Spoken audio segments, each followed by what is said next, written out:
அந்த நிலைக்கு மனம் அப்படின்னு இதெல்லாம் நேற்று பெருசா எவ்வளவு பச்சைக்கு கொடுக்குற மாதிரி இருக்கு. ஒண்ணும் வேண்டாம், நமக்குள்ள இந்த உயிர் ஓடுவதால் நமக்குள்ள ஒரு எனர்ஜி வருது. அந்த எனர்ஜி சக்திக்கு பேரு காந்த சக்தி அப்படின்னு பேரு. எப்படி மின்சாரம்னு சொல்ற மாதிரி உடலுக்குள்ள ஓடுகிற மின்சாரத்துக்கு காந்தம்னு பேரு. அந்த சக்தி நமக்குள்ள உற்பத்தி ஆயிட்டே இருக்கு. எப்படி எண்ணூர்லயும் மேட்டூர்லயும் மின்சாரம் உற்பத்தி ஆயிட்டு இருக்கோ, அதே போல நமக்குள்ள உயிர் என்ற அணுக்கள் ஓட்டத்தினால் ஒரு சக்தி உற்பத்தி ஆயிட்டே இருக்கு. அந்த சக்தி தான் நம்முடைய கண்களின் வழியாக அந்த சக்தி வெளியேறும் போது நாம் அதை பார்க்கிறோம். பார்த்தது மீண்டும் நம்முடைய மூளை செல்களை எடுத்து செல்லும் போது அதை இன்பமாகவோ துன்பமாகவோ உணர்றோம். நமக்கு வேண்டியவங்க வந்துட்டாங்கன்னா, நம்மளுடைய ஃப்ரெண்டு வந்தா அவங்கள பார்த்தோம்னா சந்தோஷமா உணர்றோம். கடன் கொடுத்தவரை வந்தா அவரை பார்த்தோம்னா என்ன பண்றோம்? ஒழிஞ்சுக்கிறோம். ஏன்னா பயம், கடன் கொடுத்த கடனை கேட்பாரோங்க. அப்போ ஐயோ இவர் வந்துட்டாரேன்னு நினைக்குது பாருங்க. செயல் ஒன்றுதான், ஆனால் செயல் செய்யும் போது என்ன விதமான உணர்வு ஏற்படுகிறதோ அந்த உணர்வுக்கு பேர் தான் மனம். அந்த உணர்வு இன்பமாகவும் இருக்கலாம், துன்பமாகவும் இருக்கலாம், வெறுப்பாகவும் இருக்கலாம், பயமாகவும் இருக்கலாம். எந்த விதமான உணர்வு ஏற்படுதோ அந்த உணர்வுக்கு தான் பேர் மனம் அப்படின்னு பேர். இப்ப இன்னொன்னு நீங்க தெரிஞ்சுக்கணும், மனோங்கிறது எல்லாருக்கும் ஒரே மாதிரி இருக்காது. இது நிறைய முறை சொல்லியிருக்கேன். ஒரு ஒரு ஒன்றை பார்த்தவுடன் அதை பார்த்ததினால் சிலருக்கு இன்பம் ஏற்படுகிறது, சிலருக்கு துன்பம் ஏற்படுகிறது. ஒரே காட்சி ஒருத்தருக்கு இன்பமா இருக்கு, ஒருத்தருக்கு துன்பமா இருக்கு, அருவருப்பா இருக்கு. இதுக்கு ஏற்கனவே சொன்ன உதாரணம் தான். ஒரு கசாப்பு கடை, அங்க ஒரு கோழிய தோலை உரிச்சு தொங்க விட்டுருக்காங்க, காலில் கட்டி கொழு கொழுன்னு இருக்கு அந்த தோல். அந்த கோழி பக்கத்துல 2 பேர் போறாங்க அந்த வழியா. ஒருவர் அசைவம் சாப்பிடுபவர். அவர் என்ன அந்த கோழியை பார்த்த உடனே என்ன தோணும்? ஆஹா, என்ன கொழுவலுன்னு இருக்கு, என்ன விலை சொல்லுவான்னு தெரியாது, இதை வாங்கிட்டு போய் நல்ல மசாலா தடவி ஃப்ரை பண்ணுனா எவ்வளவு நல்லா இருக்கும் அப்படின்னு அவர் மனம் சந்தோஷப்படுது. இன்னொருத்தர் சைவம், அவர் அசைவம் சாப்பிட்டாலும் அவருக்கு அதை பார்த்த உடனே ஐயோ என்று ஒரு அருவருப்பும் ஒரு வேதனை உணர்வும் ஏற்படுது.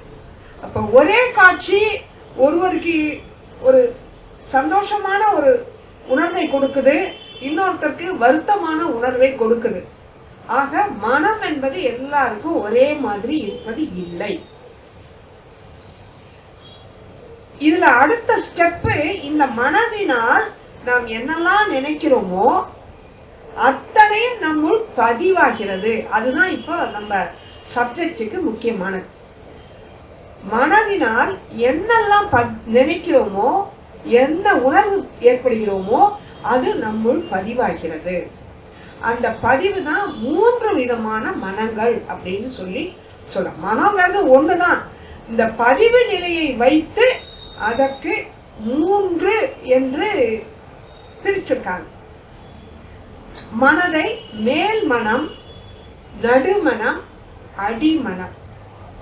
மனம்ங்கிறது conscious mind, subconscious mind, super conscious mind அப்படின்னு சொல்லுவாங்க.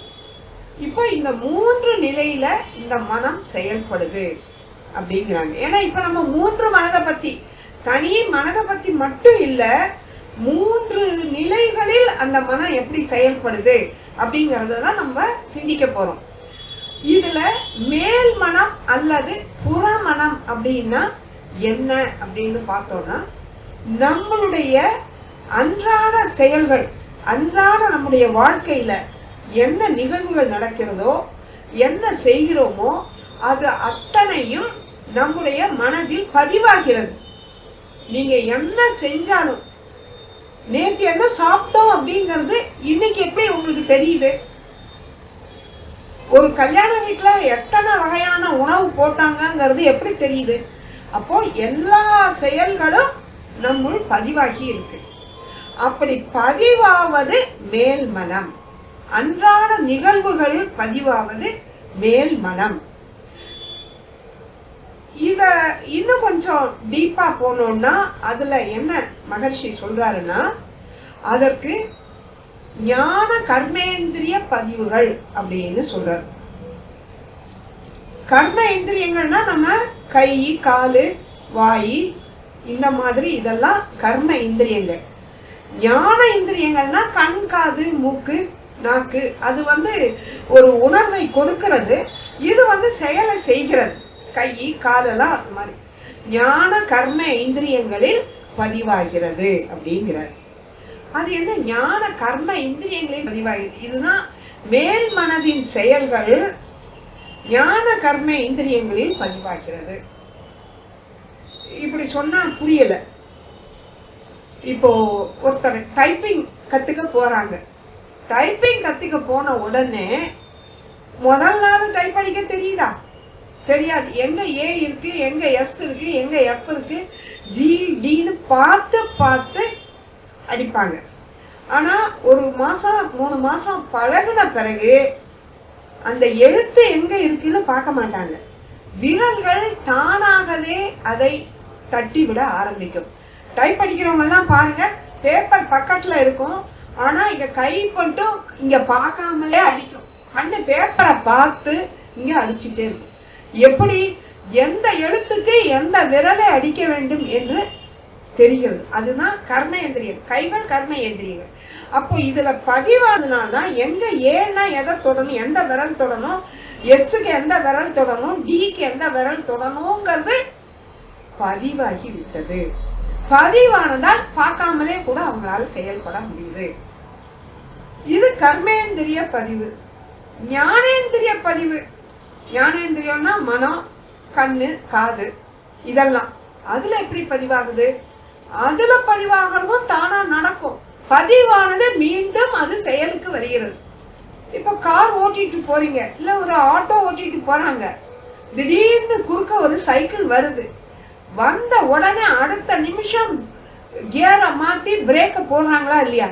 மனம், ஓ ஆடு வருது, சைக்கிள் வருது, நீ கியரை மாத்து, இத பிரேக்க மிதி, இத்தனையும் சொல்றதுக்கு எவ்வளவு நேரம் ஆகுது இல்லையா?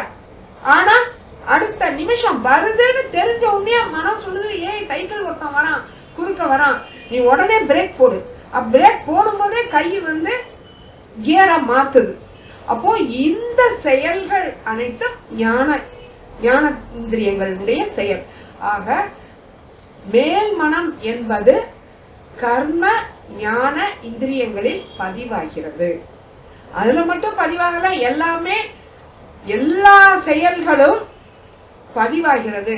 இந்த விரல்கள்ல, இதுல இந்திரியங்கள்ல பதிவானது மூளை செல்கள்லையும் பதிவாகுது, உயிர் ஆற்றலில் பதிவாகிறது, பிறகு கருமையத்திலும் பதிவாகிறது, கருமையத்தில் பதிவாகி வித்திலும் பதிவாகிறது. ஒவ்வொன்றையும் ஒவ்வொரு ஸ்டேஜ் அதுல பதிவு. எல்லாத்தையும் எல்லாம் பதிவாகும்.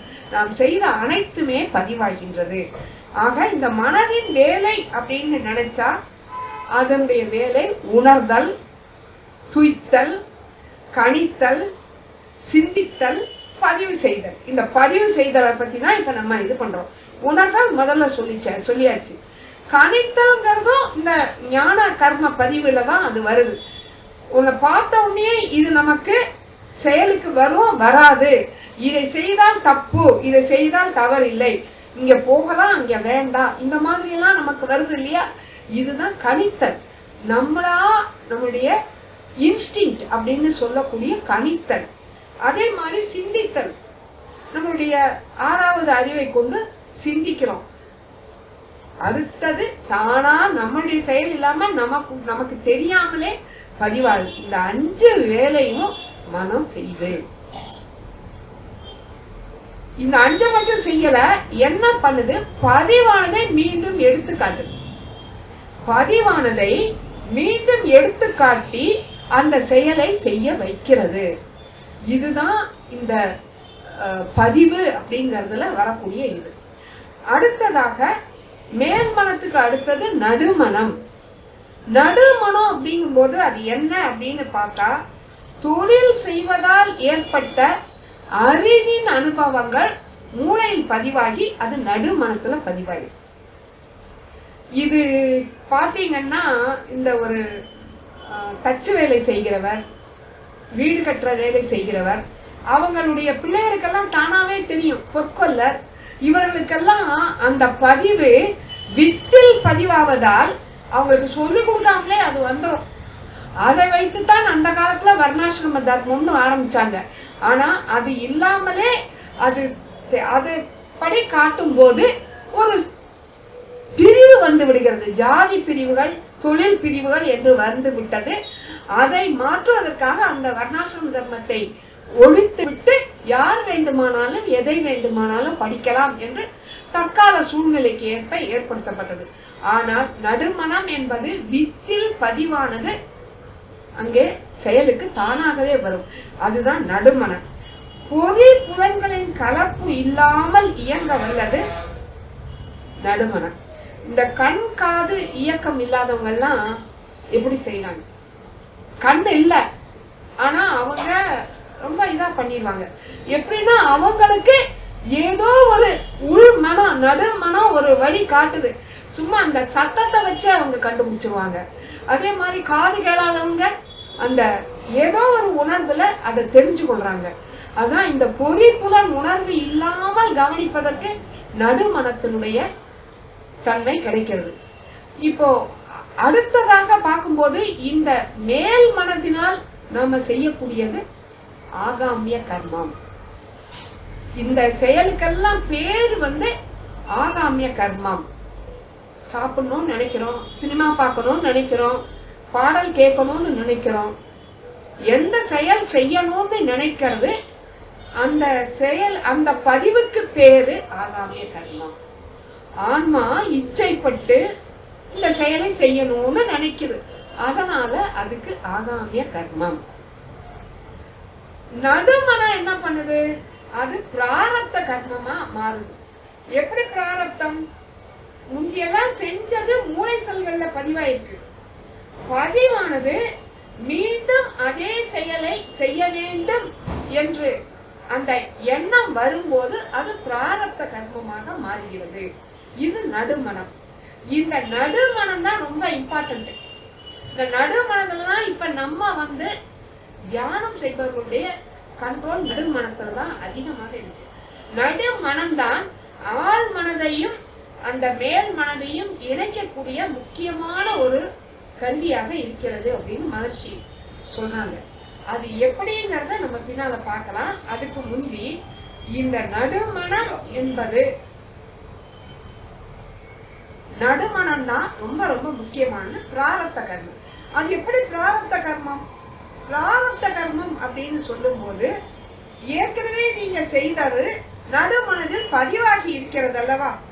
அந்த பதிவான, அதாவது இப்போ ஒருத்தர் ட்ரிங்க் அடிக்கிறவர், அந்த குடித்ததனால் இன்பம் என்று நினைத்து குடித்தார்.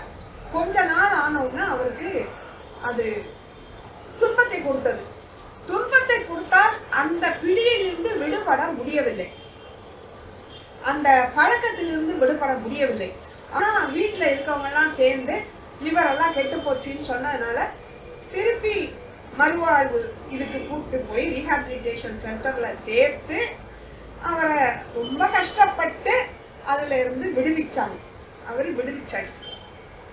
விடுவித்து அவர் வீட்டுல வந்து இருக்காரு, நல்லபடியா இருக்காரு. இப்ப குடிக்கிறது கிடையாது, அந்த இதை விட்டுட்டாரு. ஒரு நாள் திடீர்னு அவருடைய நண்பர் வருகிறார். ஐயா, எங்களுக்கு 50வது ஆண்டு நிறைவு விழா நம்ம இதுல இது பண்ணி, அதனால அதுக்கு வந்து இதுல பார்ட்டி வச்சிருக்கேன், நீங்க எல்லாம் வரணும். ஏதோ ஒரு ஹோட்டல்ல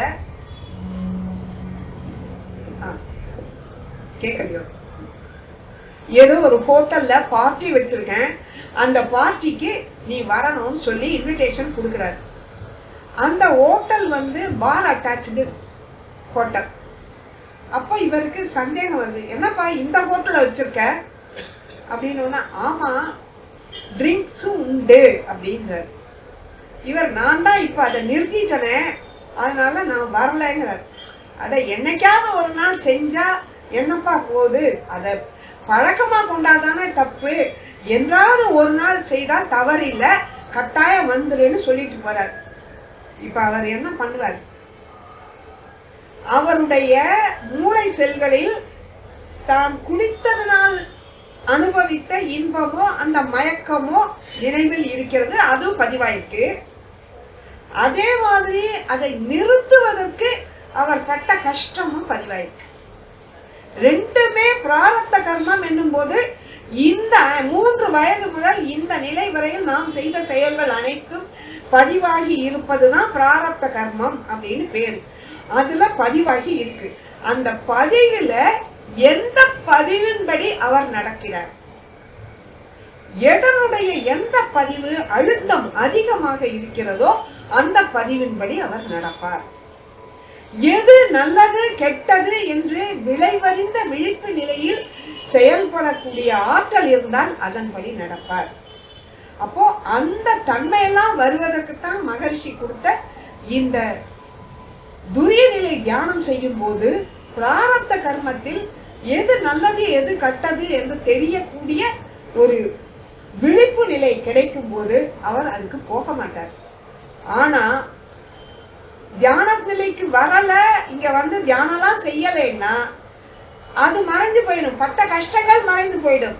இந்த அனுபவித்தோம் என்ற மாயை, இன்பம் அனுபவித்தோம் என்ற மாயை எழுச்சி பெறும்போது மீண்டும் அந்த ஃபங்க்ஷனுக்கு போயிட்டு மீண்டும் அந்த பழக்கத்துக்கு அடிமையாகக்கூடிய வாய்ப்பு இருக்கிறது. இது நடுமன பதிவுகள்.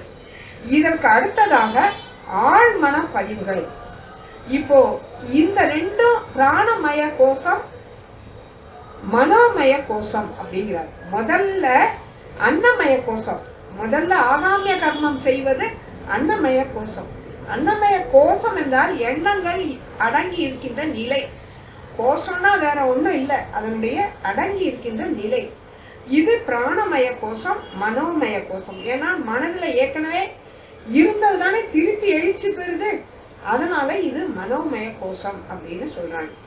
இதற்கு அடுத்ததாக பார்க்கும்போது சூப்பர் கான்சியஸ் மனம், அதுதான் அடிமனம் அல்லது ஆழ்மனம்.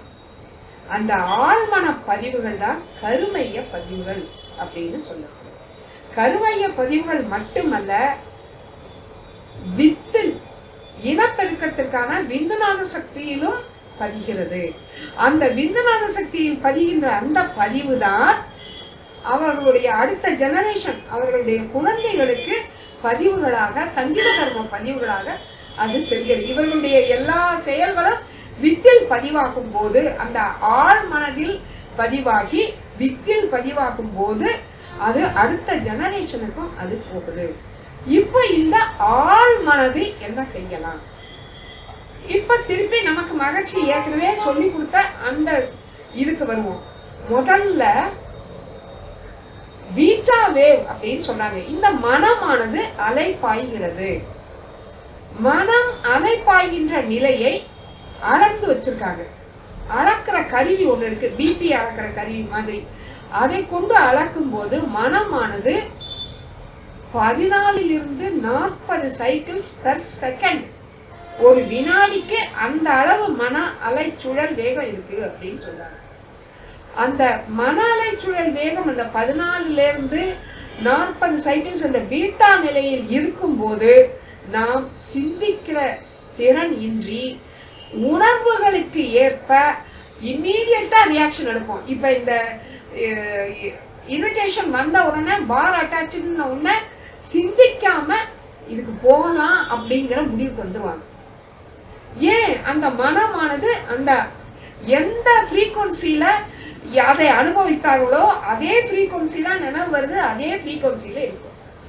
ஆனால் தியானம் என்று வந்து இங்கு மனவளக்கலையில் சேர்ந்து அந்த மனதை ஓர்மை நிலைக்கு கொண்டு வந்து, இதுவரைக்கும் மத்த இதுல மனம் அலைப்பாய்ந்து கொண்டிருந்தது, அலைந்து கொண்டிருக்கிற மனதை ஒரு நிலைக்கு கொண்டு வருகின்ற பயிற்சியாக தியானம் என்று செய்யும் போது ஆழ் மனதை நாம் சக்தி பெறுகிறோம். இதுதான் ரொம்ப ரொம்ப முக்கியமான. இதுவரைக்கும் உள்ளதெல்லாம் நீங்க ஏற்கனவே தெரிந்ததுதான். இனி வரப்போகிற ஆழ் மனதின் சக்தி என்பதை நீங்கள் தெரிந்து கொண்டால் எந்த நிலைக்கும் போகலாம். மகர்ஷி எப்படி இத்தனை விவரங்களையும் சொன்னார். தன்னுடைய ஆழ்மன நிலைக்கு போய் அந்த டெல்டா வேவுக்கு போய் பிரபஞ்சத்தோடு இணைந்து பிரபஞ்ச ரகசியங்களை எல்லாம் தெரிந்து கொண்டு இத்தனையும் சொல்றார். நம்மளால முடியாதா? நமக்கும் முடியும். பிரபஞ்சத்தோட நம்ம எல்லாருடைய ஆன்மாவும் இணைஞ்சுதான் இருக்கு. எல்லாமே ஒன்றோடொன்று இணைக்கப்பட்டுதான் இருக்கு. ஆனால் நம்முடைய இந்த அலைச்சுழல் வேகம் அதிகமாக இருப்பதால் அதை நம்மால் உணர முடியவில்லை. இந்த அலைச்சுழல் வேகத்தை குறைத்தோமானால் அந்த பிரபஞ்ச ரகசியத்தை நாம் உணர முடியும். அளவிட முடியாத சக்திகள் நமக்கு கிடைக்கும். என்ன சக்தி? அதுதான் ஆழ் மனதின் அற்புத சக்தி. இஎஸ்பி பவர் என்று சொல்லுவாங்க, எக்ஸ்ட்ரா சென்சரி பவர். பின்னால் நடக்கக்கூடியதை முன்னாலேயே தெரிந்து கொள்ளது. இப்ப நமக்கே கொஞ்சம் கொஞ்சம் இருக்கு. இப்ப பெண்கள் போயிட்டே இருக்காங்க, பின்னால யாராவது அவங்கள பார்த்துக்கிட்டே இருந்தாங்கன்னா யாரோ பாக்குறாங்கிற உணர்வு தெரியுதா இல்லையா? யாரோ நம்மளை பாக்குறாங்கன்னு திரும்பி பாக்குறோம். அதே மாதிரி ஏதோ நீங்க போகும்போது யாரோ நம்மளை பிக் பாக்கெட் அடிக்க, யாரோ நம்மளை ஃபாலோ பண்றாங்க அப்படிங்கிற உணர்வு தெரியுதா இல்லையா? அதுதான் நேச்சுரல் இன்ஸ்டிங். இப்ப பறவைகள் எல்லாம் மழை வருது, ஈவினிங் 6 மணிக்கு தான் கூடுல வந்து அடையும். ஆனா மழை மேகம் கூடி 3 மணிக்கே இருட்டி வர ஆரம்பிச்சதுன்னா மழை வரப்போகுதுன்னு தெரிஞ்சா 3 மணிக்கே வந்து பறவைகள் வந்து அடைஞ்சிரும். அது எப்படி அடையுது? அதுக்கு இன்ஸ்டிங். இதுக்கு பேரு இன்ஸ்டிங் என்பது இயற்கை உணர்வு அப்படின்னு பேரு. இந்த இயற்கை உணர்வு என்பது நம்மட எல்லாமே இருக்கு. அதையே இன்னும் டெவலப் பண்ணோம்னா அது இன்ஸ்டிங்கிறது உள் உணர்வாக அது மாறக்கூடிய சக்தி இருக்கு. அந்த உள் உணர்வு வந்தால்தான் அந்த இஎஸ்பி பவர் எல்லாம் வரும். பிறர் மனதில் என்ன இருக்கிறது அப்படிங்கறத தெரிந்து கொள்ளக்கூடிய சக்தி வரும். நம்முடைய எண்ணத்தை பிறரிடம் செலுத்தக்கூடிய சக்தி வரும். நமக்கு 9 மைய தவம் எல்லாம் எடுத்திருப்பீங்க. அந்த 9 மைய தவம் செய்யும் போது சொல்லி கொடுத்திருப்பாங்க, நீங்க மணிப்பூரகத்துல தவம் செய்யும் போது பிறர் எண்ணத்தை அறிந்து கொள்ளக்கூடிய ஆற்றலும் நம் எண்ணத்தை அவர்களிடம் செலுத்தக்கூடிய, நம்முடைய எண்ணத்தை அவர்கள் எண்ணம் போல் அவர்களை சொல்ல வைக்கக்கூடிய சக்தியும் கிடைக்கும் அப்படின்னு சொல்லுவாங்க. அதே மாதிரி ஹார்ட் சென்டர்ல அநாகதத்துல தவம் செய்யும் போதும் பிறர் எண்ணத்தை புரிந்து கொள்ளக்கூடிய சக்தி வரும், இஎஸ்பி எக்ஸ்ட்ரா சென்சரி பவர் வரும் அப்படியெல்லாம் சொன்னாங்க. ஆனா அது எந்த அளவுக்கு ஈடுபாட்டோடு அதிலேயே செய்த மகான்கள் சித்தர்கள் அதை சாதித்திருக்கிறார்கள். சாதித்த செயல்கள், சாதித்த விஷயங்கள் இருக்கிறது. பரமஹம்ச யோகானந்தா அவருடைய ஒரு புக் இருக்கு, ஒரு யோகியின் சரிதம் என்ற புஸ்தகம். அந்த புஸ்தகத்துல அவருடைய குரு யோகேஸ்வர் கிட்ட போய் இருக்கும்போது அவர் ஒரு அறையில தங்கி இருந்தார். காலையில எழுந்த உடனே எல்லாரும் வாக்கிங் போறதுக்கு, ஒரு 4-5 பேர் வாக்கிங் போறதுக்கு புறப்பட்டாங்க. புறப்பட்டு போயிட்டே இருக்கும்போது யோகேஸ்வர் கேக்குறாரு பரமஹம்சர்கிட்ட, ஐயா தம்பி, நீ வந்து பின் கதவை சாத்துனியா? சரியா? சாத்துனேன்னு தான் நினைக்கிறேன் அப்படின்னாரு. அப்படியா நினைக்கிற? வா இப்படி திரும்பி போலாம் அப்படின்னு பின்பக்கமா போறாங்க. பின்பக்கமாக போனா ஒருத்தர் போயிட்டு இருக்கான் அந்த தெருவுல. கொஞ்ச நேரம் பேசாம இரு அப்படின்னு சொன்னாரு. அந்த கொஞ்சம் இவங்க வீட்டை தாண்டி போனவர் திரும்பி வந்து அந்த பின்பக்கம் கதவை இவர் சாத்தல, அதை திறந்து சும்மா சாத்தி வச்சிருக்காரு. திறந்து உள்ள போய் ஒரு காலிஃபிளவரை எடுத்துக்கிட்டு வெளியே வந்து அவர் போயிட்டார். யோகானந்தா, பரமஹம்ச யோகானந்தா இந்த மன்றத்துக்கு தன்னுடைய குருவை பார்க்க வரும்போது தன்னுடைய தோட்டத்தில் இருந்து 6 காலிஃபிளவர் கொண்டு வந்தார். ஆனா இந்த 6 காலிஃபிளவர்ல ஒரு ஃபிளவர், உடனே வீட்டுக்கு போய் பாரு, ரூமுக்கு போய் பாரு அப்படின்னாரு. இவர் போய் பார்த்தா கட்டிலுக்கு அடியில வச்சிருந்த 6 காலிஃபிளவர்ல 1 காணாமல் போயிட்டு, 1 இல்ல, அந்த 1தான் அவன் தூக்கிட்டு போயிருக்கான். ஆனால் அவன் திருடனும் அல்ல. ஏன்னா கட்டில் மேல முன்னால மேஜையில இவர் பர்ஸு, பேனா, பெடிகாரம் எல்லாம் கலத்தி வச்சிருக்காரு. எல்லாம் அப்படியே இருக்கு. திருப்பி வந்த உடனே இவர் சொல்றாரு, நீ கதவை மூடாம விட்டேங்கிறத உனக்கு தெரியப்படுத்துறதுக்காக நான் சொன்னேன். இப்ப போனானே அவனுக்கு அவசரமா காலிஃபிளவர் தேவையா இருந்தது, நான் தான் அவனை இந்த ரூம்குள்ள போய் எடுத்துக்கோன்ற எண்ணத்தை உருவாக்கினேன். அவன் சும்மா போனான் இத கடந்து. இவர் தன்னுடைய இங்க போ காலிஃபிளவர் இருக்கும் அப்படிங்கிற எண்ணத்தை உருவாக்கியதுனால் அவன் திருப்பி வந்து கதவை திறந்தது, உள்ள போய் காலிஃபிளவர் எடுத்துட்டு போயிட்டான். இப்போ ஒரு எண்ணத்தை இன்னொருவர் மனதில் ஏற்படுத்தக்கூடிய ஒரு சக்தி இருக்கிறதா இல்லையா? அதுதான் ஆழ் மனதின் சக்தி. மேல் மனம் பார்த்தோம், நடுமனம் பார்த்தோம், அதெல்லாம் புஸ்தகத்துல நிறைய படிச்சிருக்கலாம். ஆனால் ஆழ் மனம் அல்லது அடிமனம், சூப்பர் கான்சியஸ் மைண்டால சாதிக்க முடியாதது எதுவுமே இல்லை. அதத்தான் இப்ப எல்லாருமே சொல்லிட்டு இருக்கிறது. நீங்க மனதால நினைங்க கிடைக்கும். எண்ணமே ஒரு மனிதனை உருவாக்குகிற சக்தி அப்படின்னு மகர்ஷி சொல்றாருன்னா அதுதான். அதற்கு அடுத்து அதே புஸ்தகத்துல அவரு இன்னொரு விஷயமும் சொல்லி இருக்காரு. இன்னொரு விஷயம் என்ன சொல்லி இருக்காருன்னா, அவங்க அந்த ஒரு வாரம் அங்க தங்கி இருக்காரு. அப்ப கலை நிகழ்ச்சிகள் அதெல்லாம் சொல்றதுக்காக மத்த ஒரு வெளி ஊர்ல இருந்து, அடுத்த ஊர்ல இருந்து ட்ரெயின்ல வந்திருக்காங்க. ஒரு 10-20 பேர் எல்லாம் வந்து நிகழ்ச்சிகள் முடிந்து அவங்க போயிட்டு வரேன்னு சொல்லிட்டு சாயந்தரத்துல போயிட்டாங்க. அவங்க போயிட்டாங்க ஒரு 8 மணி 9 மணிக்கு வண்டி, இவங்க 6 மணிக்கு போயிட்டாங்க. எல்லாரும் படுத்தாச்சு. படுத்த பிறகு குரு எந்திரிச்சு போறத பரமஹம்சர் பார்த்தார். குருவை எதுக்கு போறீங்க எந்திரிச்சு அப்படின்னு கேக்குறாரு. இல்ல, இன்று மாலை நிகழ்ச்சியை முடித்து விட்டு போன அந்த மக்கள் ட்ரெயினை தவற விட்டுட்டாங்க, திருப்பி பசியோட வருவாங்க, அவங்களுக்காக உணவு தயாரிக்க போறேன். எப்படி சாமி தெரியும்? யாராவது வந்து சொன்னாங்களா அப்படின்னு கேக்குறாரு. வருவாங்கப்பா. சரி, அவர் குரு சொல்றாரேன்னு சொல்லிட்டு இவரும் போய் அவங்களுக்கு சாப்பாடு தயாரிப்பதற்கு இவரும் போய் உதவி செஞ்சு சாப்பாடு தயாராச்சு. ஒரு 3/4 மணி நேரத்துல போனவங்க எல்லாம் டயர்டா திருப்பி வராங்க. ஐயா, வண்டியை தவற விட்டுட்டோம்.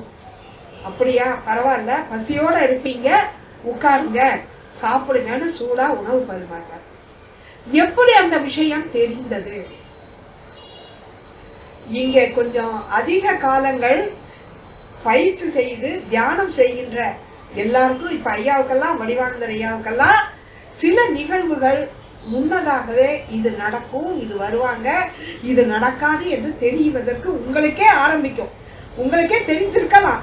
ஆனால் அதனுடைய முழு உத்வேகத்தை, முழு ஸ்ட்ரென்த் நீங்க புரிஞ்சிட்டு இல்ல. இது இந்த மாதிரி கூட செய்ய முடியுமா அப்படின்னு நீங்க நினைக்கலாம். ஆனால் நிச்சயமாக செய்ய முடியும்.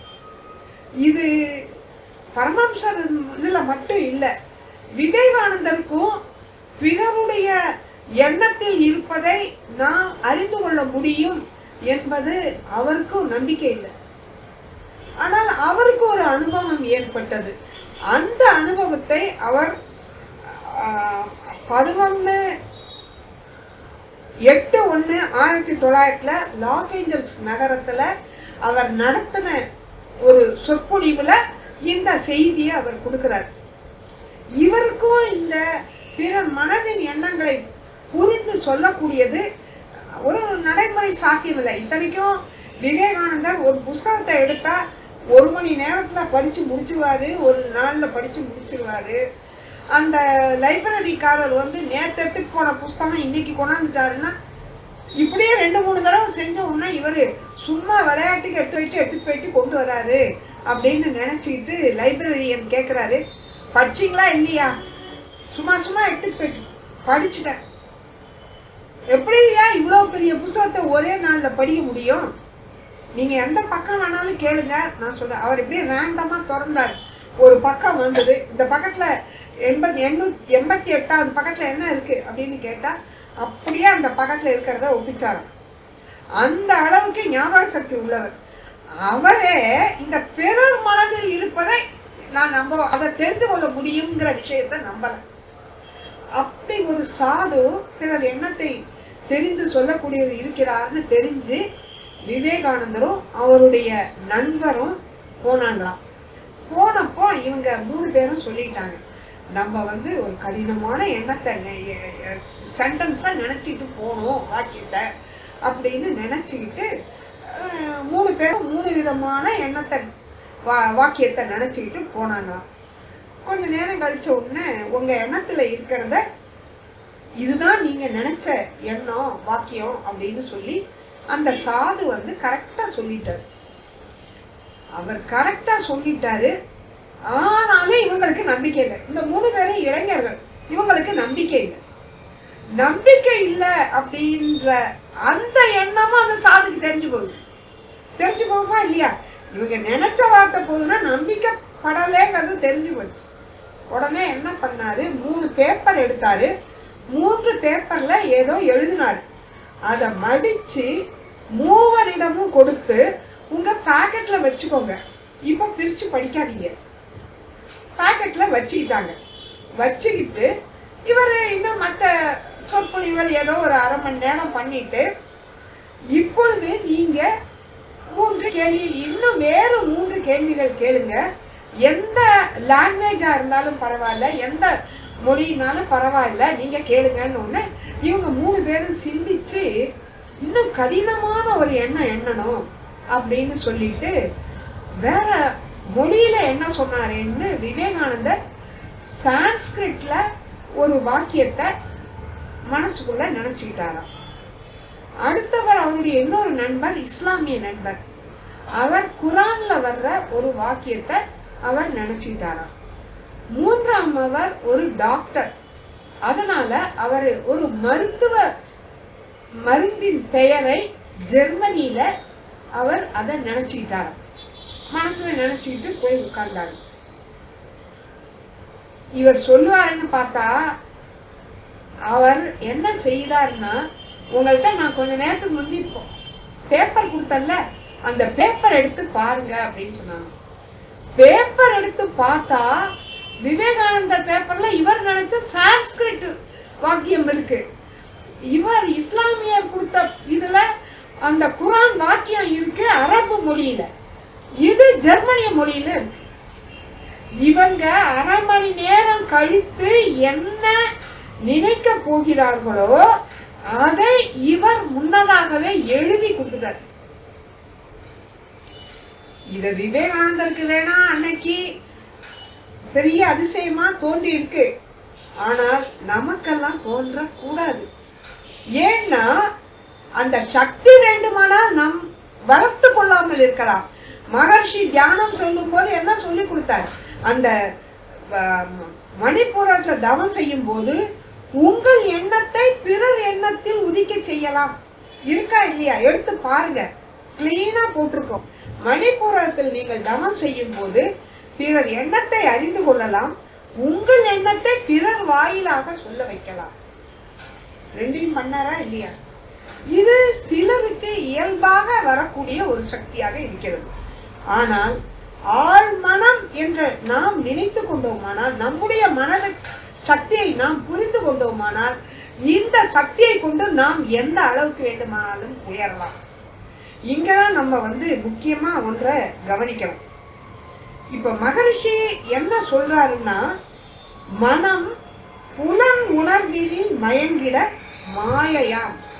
முதல்ல மேல் மனத்துல நம்ம புலன் உணர்வுலதான் நம்ம மயங்கி நிக்கிறோம். கண்ணுக்கு அழகா இருக்குன்னு கண்ணு கெட்டு போகும்னு தெரிஞ்சாலும் அது புலன் உணர்வுல மயங்கி விசேஷ நாள்னா 3 சினிமா டிவியில ஒரே நாள்ல பாக்குறோம். காலையில இருந்து பார்த்துட்டு இருக்கோம். புலன் உணர்வில் மயக்கம், கண்ணை பத்தி கவலை தெரியல. அதே மாதிரி மனம் உயிர் வெளியினில் மருவி தோய்ந்திட மனம் விரிந்து அறிவு எனும் மாபதம் எய்திடும். மனம் விரிந்து அறிவு எனும் மாபதம் எய்திடும். எப்போ? உயிர் வெளியினில் தோய்ந்திட. உயிர் வெளியில எப்ப தோயிரும்? தியானம் செய்யும் போது. தியானத்துல நீங்க எதை கவனிக்கிறீங்க? உங்களுடைய உயிரின் அசைவைத்தான் நீங்க கவனிக்கிறீங்க. மூலாதாரத்துல உயிரின் அசைவை நீங்க ஆகலையில கொண்டு வந்து அந்த துடிப்பை நீங்க உணர்வீங்க, அழுத்தமாக உணர்வீங்க. துரியத்துக்கு போகும்போது உயிரை உயிராகவே இங்கே மனதால் உணர்கிறீர்கள், அங்கே உயிராகவே நின்று கவனிக்கிறீங்கன்னு சொன்னாரா இல்லையா? அதுதான் உயிர் வெளியினில் மருவி தோய்ந்துட. அத தியானத்துல மனம் ஒன்றி தவம் செய்தோமானால் மனம் விரிந்து அறிவு எனும் மாபதம் எய்திடும். அறிவுங்கிறது என்ன? இது என்ன கோயில்? அறிவு திருக்கோயில். அப்போ அறிவு எனும் மாபதம் எய்திடும். மாபதம், அந்த பாதத்தை அடைந்து விடும். எது? தெய்வத்தை அடைந்து விடும் அப்படிங்கிற அந்த அர்த்தம் அந்த பாடலுக்கு நமக்கு வருது. அது வந்த பிறகு மனம் அறிவாக்கிய மனிதனும் தெய்வமே. அறிவு எனும் மாபதம் அடைந்து விட்டால் அவனே தெய்வமாகி விடுகிறான். அதுதான் மனம் அறிவாகிய மனிதனும் தெய்வமே. அடுத்தது சொல்றாரு, இதுதான் ரொம்ப இன்னும் கொஞ்சம் டீப். மனம் அது இயற்கையின் மாபெரும் நிதி. அளவு இதுதான் நமக்கு இருக்கிற நிதி. இந்த நிதிய தொலைச்சவங்கதான் மென்டலி இழந்து, மதி இழந்து, மென்டல் பைத்தியக்காரர்கள் என்ற நிலையில் இருக்காங்க. சைக்காட்ரிஸ்ட போறாங்க. அப்படின்னா எந்த அளவுக்கு மனம் என்பது ஒரு மாபெரும் நிதி, இதை புரிந்து கொள்ள வேண்டும். மாபெரும் நிதி அளவோ. மனமதை தாழ்த்திட மயக்கத்தால் துன்பமே. மனம் இறங்கி போக கூடாது.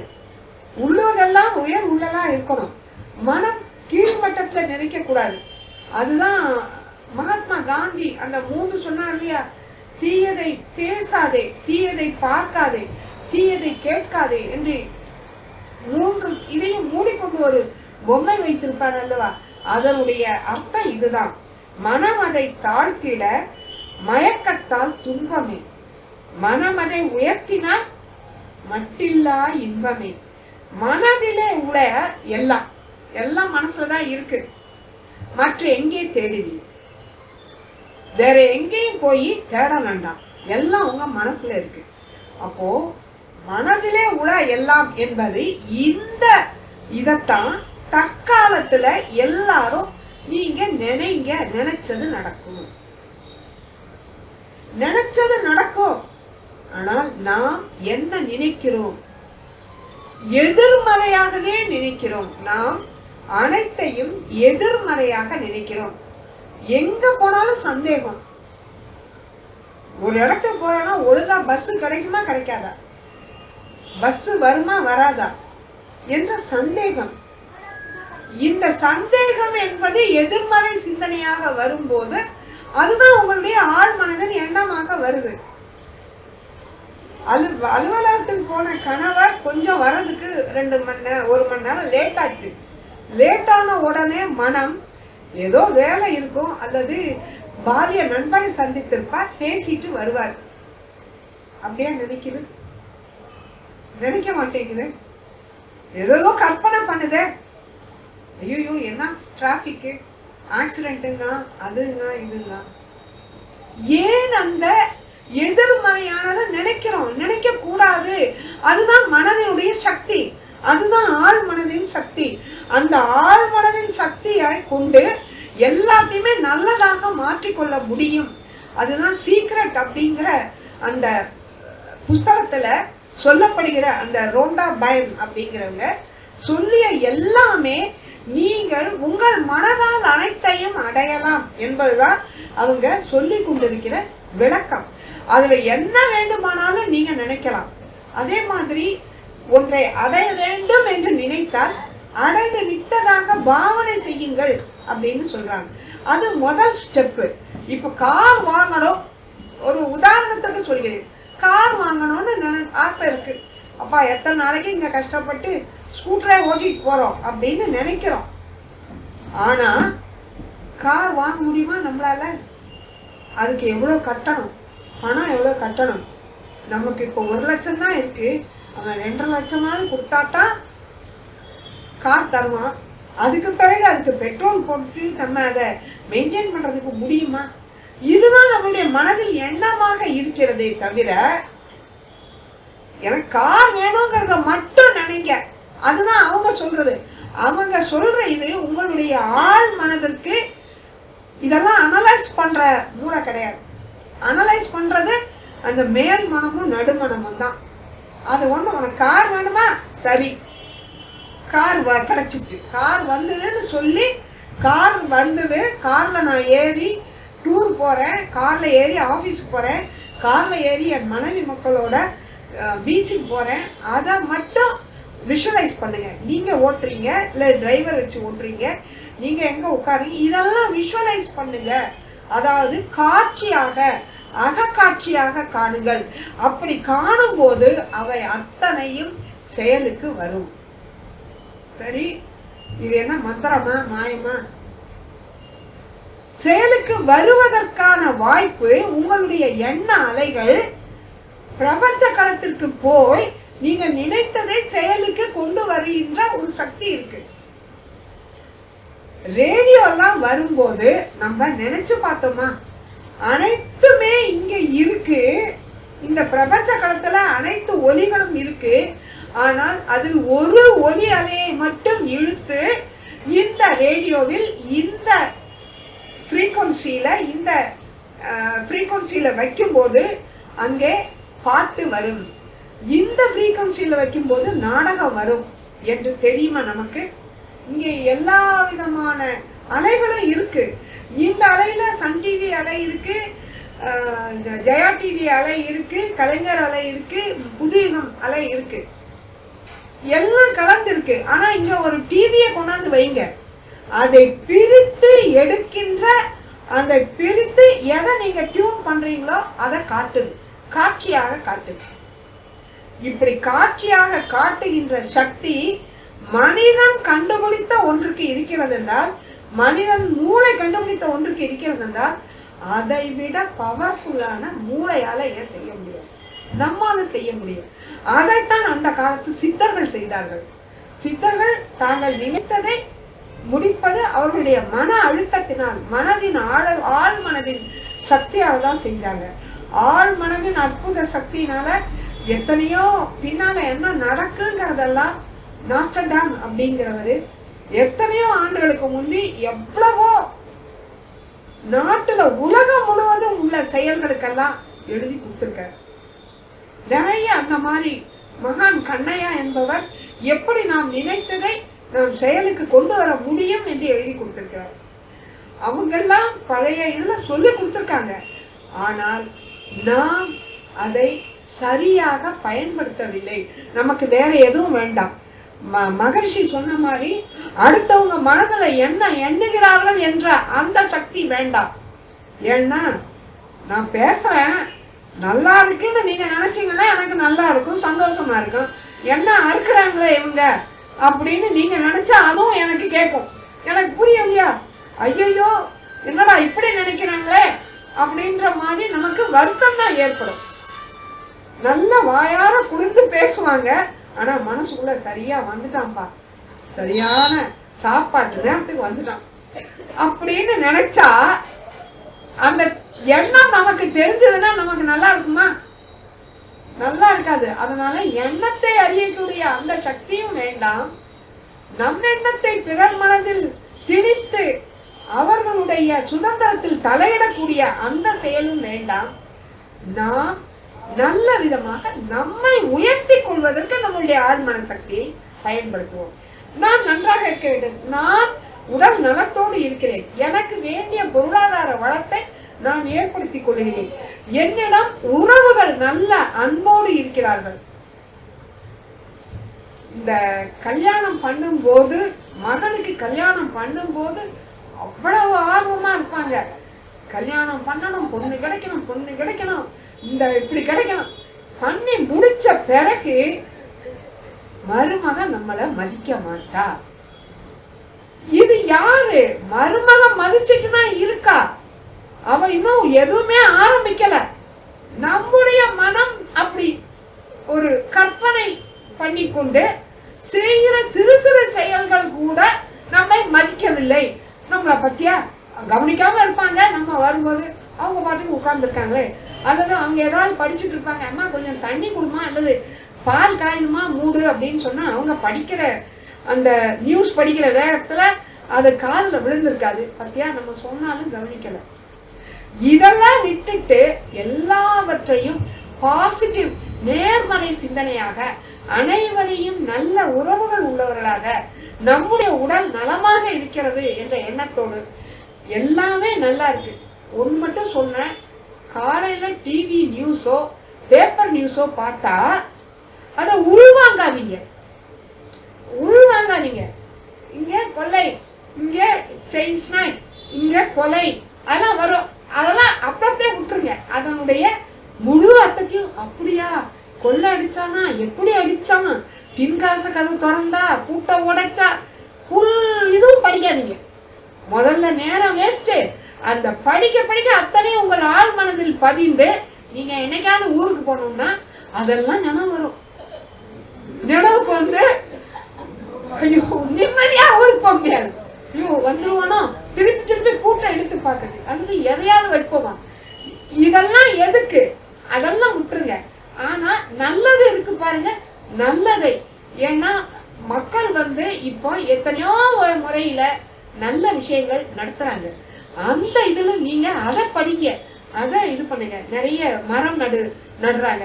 ஒரு பக்கம் மரத்தை வெட்டுறாங்க, ஆனா ஒரே நாள்ல லட்சம் மரம் கன்றுகள் நட்டாங்கன்றாங்க. அதுக்கு எல்லா ஸ்கூல் பிள்ளைங்களையும் கூப்பிட்டு செஞ்சாங்கன்றாங்க. அதே மாதிரி நீர்நிலைகளை தூர்வாருன்னு சொல்றாங்க. இந்த மாதிரி விஷயங்கள் எல்லாம் எடுங்க. அதே மாதிரி இன்னொன்னு, அந்த விஷயங்களை ஆழ் மனதில் போட்டு அது நடக்க வேண்டும் என்று நீங்க நினைங்க. அப்ப உங்களுடைய எண்ணம் திணிவு பெற்று அதை செயல்படுத்தும். இப்ப முக்கியமா சொல்ல நினைச்சது, சைனாவில நதி நீர்களை எல்லாம் இணைச்சிட்டாங்க. பேப்பர்ல வந்திருக்கு, தினமலர்ல. அந்த கோடெல்லாம் போட்டு, நதிகள் பேரெல்லாம் போட்டு, அதுக்கு எத்தனையோ கோடி, 1600 கோடி ஆகும். அது அந்த பேப்பர் வச்சிருக்கேன், நான் இன்னைக்கு எடுத்துட்டு வரல, அதை குறிச்சிட்டு வரல. இணைச்சிருக்கான். சைனால இணைச்சிட்டாங்கன்னா இந்தியாவே இணைக்க முடியாதா? இணைக்கணும்னு நம்ம நினைப்போம். அங்க இணைச்சிட்டாங்க, இங்கேயும் இணைச்சிருவாங்க. இணைச்சாச்சுன்னா தனி கஷ்டமே கிடையாது. இந்த மாதிரி சண்டை போட வேணாம் அப்படின்ற அந்த எண்ணத்தை நீங்கள் நினைக்கும் போது அந்த எண்ணத்திற்கு வலிமை ஏற்பட்டு அது ஒரு நாள் செயலுக்கு வந்துவிடும். எப்படி நெகட்டிவ் நினைச்சு செயலுக்கு வருதோ அதற்கு பதிலாக பாசிட்டிவ் நல்லதெல்லாம் நினைங்க, அது செயலுக்கு வர வையுங்க. அதுதான் உங்களுடைய சக்தி, உங்களுடைய ஆழ் மனதின் சக்தி.